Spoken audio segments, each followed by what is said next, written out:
to the family for hosting.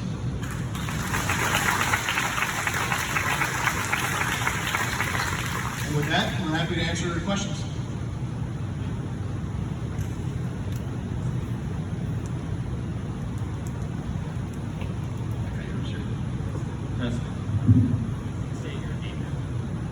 Yes, hi. My name is Rebecca Thiel. I'm with Indiana Public Broadcasting. Excuse me, I'm a little sick.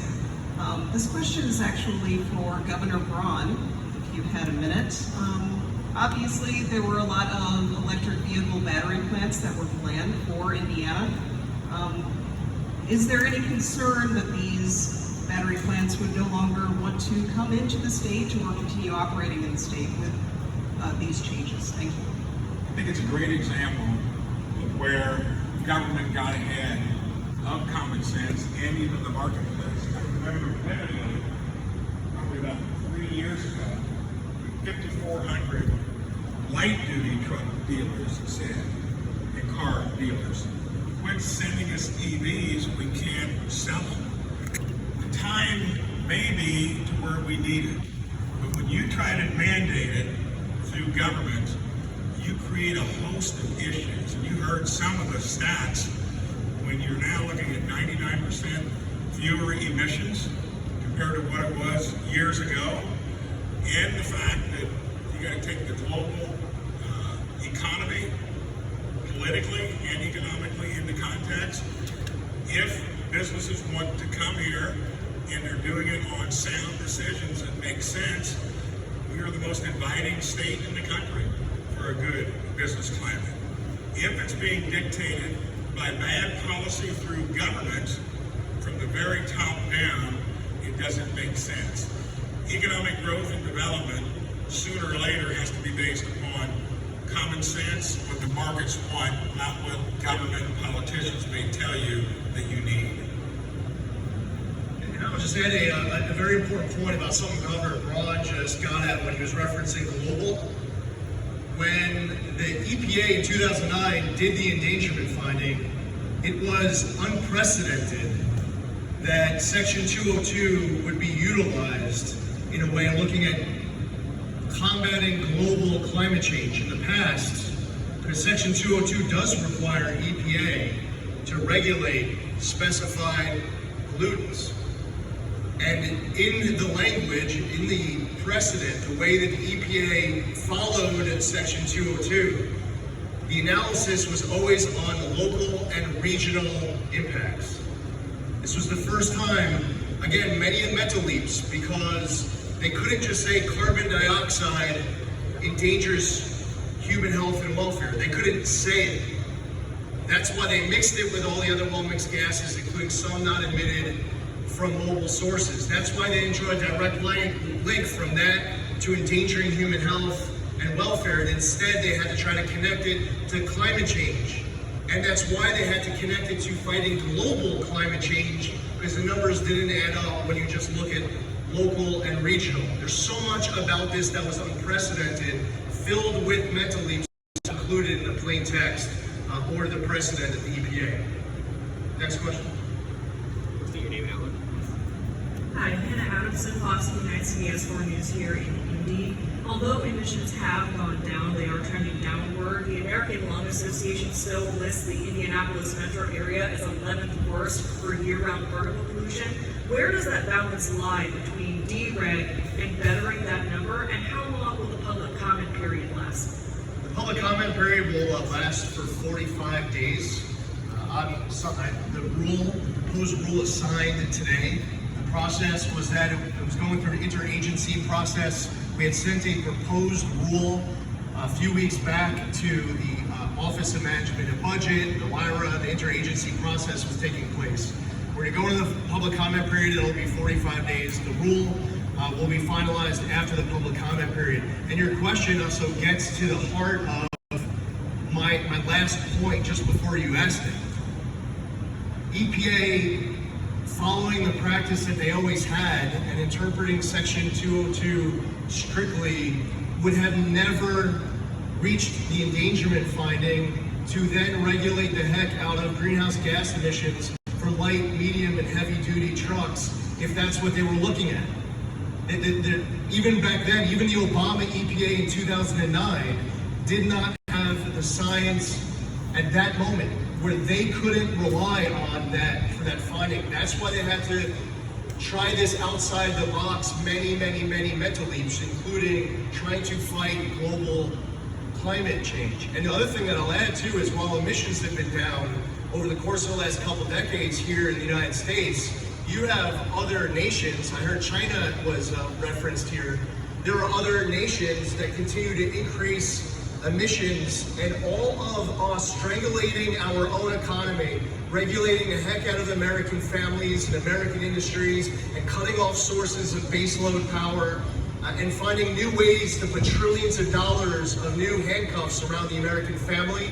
None of that, zero, does anything, will do anything to combat the reality that emissions keep on going down here in the US, innovation keeps going up, and in China and elsewhere, they continue to pollute even more. Next question. Hi, Leigh Boerner from Chemical and Engineering News.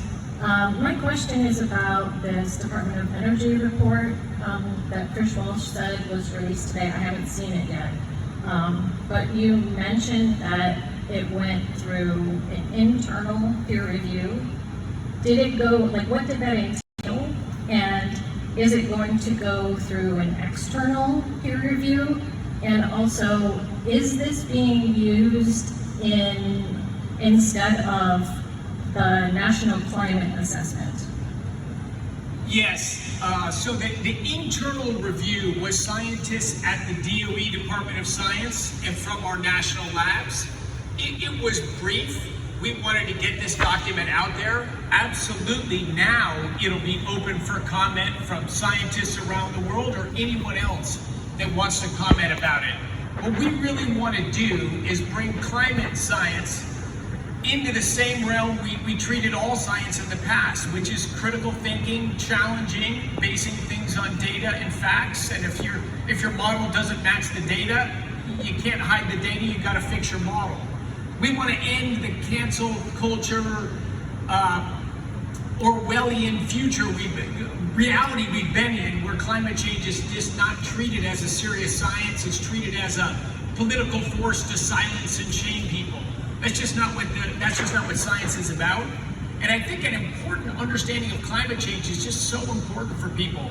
As the discussion was just held there, when the Clean Air Act came out, it was to regulate 6 criteria pollutants: particulate matter, ground level ozone, SOx, NOx, lead, and carbon monoxide. All of them that have toxic effects on human health. I grew up in Denver. When I was a kid, you couldn't see the Colorado mountains 1 out of 4 days. We had a brown cloud. We had a huge pollution problem. The population's quadrupled, the economy's grown more than that, and the air is just dramatically cleaner. The Clean Air Act was aimed at toxins. It's been remarkably successful. 75% reduction in US emissions of the 6 criteria pollutants, with like a 40% growth in population and a tripling of the economy. So we can do things, but greenhouse gases are not toxic to humans, right? They absorb infrared radiation. They're a very different mechanism. Even the people who study them don't claim that they're a top problem of the world. It's only activists and politicians that make these kind of outrageous claims you hear all the time. And just to add, as far as a list of the scientific studies reviewed as part of the preamble, the proposal, by the way, the proposed rulemaking that's going out public is just over 300 pages. About half of that is a preamble. In it, it lists the review of the many studies that were part of developing the preamble. It includes the U.S. Global Change Research Program's 5 national climate assessments and 6th assessment report from the Intergovernmental Panel on Climate Change. That was included during the development of the proposal. I also reviewed and our team reviewed studies from publications such as Institute for Clinical Evaluative Studies, Journal of Marine Science, Global Change Biology, Nature Climate Change, Journal of Forecasting, Climate Dynamics, Bulletin of the American Meteorological Society, and the Journal of Hydrology. We also have Lundberg's 2016 Impact of Current Climate Proposals that was in Global Policy, and those are a sample of many of the references used while developing that preamble. Next question. This is the final question, sir. Dirk Berquist, Wish TV, Indianapolis. In effect, if placed into effect as currently envisioned, does this rule effectively reset the emission standards for autos, light and heavy duty trucks back to 2008 standards? What sorts of things would be left in place? What would be taken out?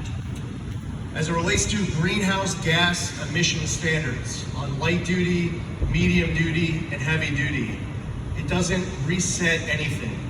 It eliminates everything. This proposed rule is a proposal to eliminate the endangerment finding, to eliminate greenhouse gas standards, all the regulations that came out, including the electric vehicle mandates, all of the greenhouse gas standards for light, medium, and heavy duty. And as a bonus, we're also proposing to get rid of that much hated off-cycle credit for start-stop technology. There's a lot included in this rule. It's over 300 pages, and I would encourage everyone to read it. Thank you again, everyone, for being here. This is an exciting day for our country. It's an exciting day for Indiana, for us in the Trump administration. We were all here in Indiana when the announcement was made.